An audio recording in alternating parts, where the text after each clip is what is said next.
नमस्कार, आप देख रहे हैं वीआईपी न्यूज नेटवर्क चैनल। इस वक्त की बड़ी खबर नासिक से, जहां पुलिस की बड़ी कार्रवाई में 4 बांग्लादेशी महिलाएं अवैध रूप से भारत में रहते हुए पकड़ी गई हैं। और यही नहीं, इन महिलाओं को नकली आधार कार्ड और अन्य भारतीय पहचान पत्र बनाकर देने वाला एजेंट भी पुलिस की गिरफ्त में आ गया है। ये कार्रवाई नासिक शहर के पंचवटी इलाके के खैरेमला, साईनगर, अमृतधाम क्षेत्र में की गई। पुलिस को गुप्त सूचना मिली थी कि यहाँ कुछ महिलाएं बिना वैध दस्तावेजों के रह रही हैं। अंबड़ पुलिस स्टेशन और क्राइम ब्रांच यूनिट 1 की संयुक्त टीम ने छापेमारी की और 4 महिलाओं को हिरासत में लिया। इन महिलाओं की पहचान इस प्रकार हुई है: एक मईशा हाबिब शेख, 22 वर्ष, बांग्लादेश; 2 निशान मिहिर शेख, 21 वर्ष, बांग्लादेश; 3 जुमूर हसन शेख, 33 वर्ष, बांग्लादेश; 4 रिहाना जलील गाजी, 30 वर्ष, बांग्लादेश। पुलिस पूछताछ में सामने आया कि इन महिलाओं ने बांग्लादेश से भारत में अवैध रूप से घुसपैठ की थी और उन्हें नकली आधार कार्ड जैसी पहचान पत्र नासिक के नवजीत भवन दास नामक शख्स और उसके साथियों ने तैयार करवा कर दिए थे। पंचवटी पुलिस थाने में इनके खिलाफ आपराधिक मामला दर्ज किया गया है।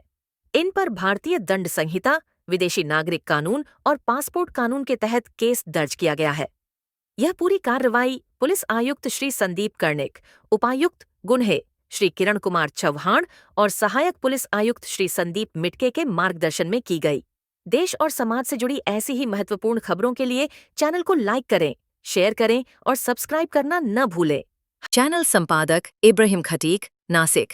धन्यवाद। नाशिक आयुक्तालयातील क्राईम ब्रांच युनिट 1च्या पथकाला एक माहिती मिळाली की 4 महिला त्या बांगलादेशच्या आहेत, परंतु खोट्या डॉक्युमेंटवर नाशिक शहरात वास्तव्यास आहेत। त्या अनुषंगाने त्यांनी रेकी करून विशेष पथक तयार करून त्या ठिकाणी छापा मारला।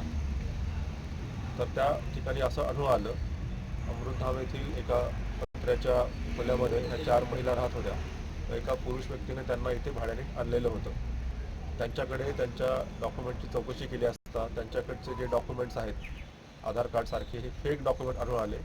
परत त्यांच्याविषयी गुन्हे शाखेच्या पथकानं अधिक चौकशी आणि तपास केल्यावर त्यांची खात्री पटली की ह्या 4ही महिला बांगलादेशी आहेत व आणखी एका व्यक्तीने, जो दास नावाचा व्यक्ती आहे, त्यांनी यांना खोटे डॉक्युमेंट बनवून दिले।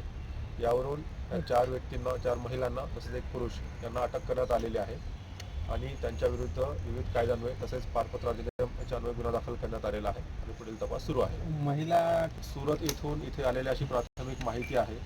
त्यातील 2 महिला 1 वर्षापासून या ठिकाणी आहेत आणि काही नुकत्याच आल्याचं सांगत आहेत, परंतु नेमक्या त्या कधी आल्या, कुठल्या मार्गाने आल्या, त्यांच्याकडे आणखी इतर काही डॉक्युमेंट्स आहेत का किंवा त्यांचे आणखी इतर साथीदार आहेत का, याचा पुढील तपासामध्ये निष्पन्न होईल। अजून तरी असं काही स्पष्ट नाहीये। सध्या तरी परदेशी आहेत, बांगलादेशी आहेत आणि इंडियन, त्यांच्याकडे कुठले व्हॅलिड डॉक्युमेंट नाही, एवढं क्लिअर आहे। नेमकं त्यांचा येण्याचा उद्देश काय होता, पर्पज काय होता, हे तपासामध्ये स्पष्ट होईल। यापूर्वी देखील अशा प्रकारचा एक गुन्हा दाखल झाला होता। अजून तरी त्यांचा याच्याशी काही संबंध असल्याचा स्पष्ट होत नाही, परंतु तपासामध्ये स्पष्ट होईल की त्यांचा आणि यांचा काही संबंध आहे का। आपण काय कारवाई आता याच्यानंतर यांना माननीय न्यायालयापुढे हजर केलं जाईल आणि परत कोर्टाच्या निर्देशाप्रमाणे पुढील डिपोटेशन वगैरे कारवाई होईल। सर किंवा पुरुष आहेत का बांगलादेश? सध्या तरी ह्या 4 महिला आपल्या निदर्शनास आलेल्या आहेत। बांगलादेशींविषयी चौकशी आणि सर्च मोहीम सुरूच आहे कंटिन्युअसली। इतरही देखील ठिकाणी सर्च मोहीम अजूनही सुरू आहे आणि जर अशा प्रकारचं कुणीही विदाउट डॉक्युमेंट सापडलं तर त्यांच्यावर देखील कारवाई केली जाईल। आपल्या तपासात सध्या तरी ह्या 4 जणींना इथे इंडियामध्ये आणण्यासाठी काही लोकांनी मदत केलेली आहे, त्यांची नावं देखील कळलेली आहे। त्यापैकी एक जण आपल्या ताब्यामध्ये आहे। इतरही त्यांचे आणखी इंडियामध्ये आणण्यासाठी काही मदत असू शकतात, त्यांचा देखील शोध घेतला जाईल। ज्या व्यक्तीने त्यांना इथे आणलेलं आहे भाड्याने, तर जो कोणी व्यक्ती आहे तर त्यांची देखील चौकशी करून त्यांच्यावर देखील जर शक्य झालं तर कारवाई केली जाईल।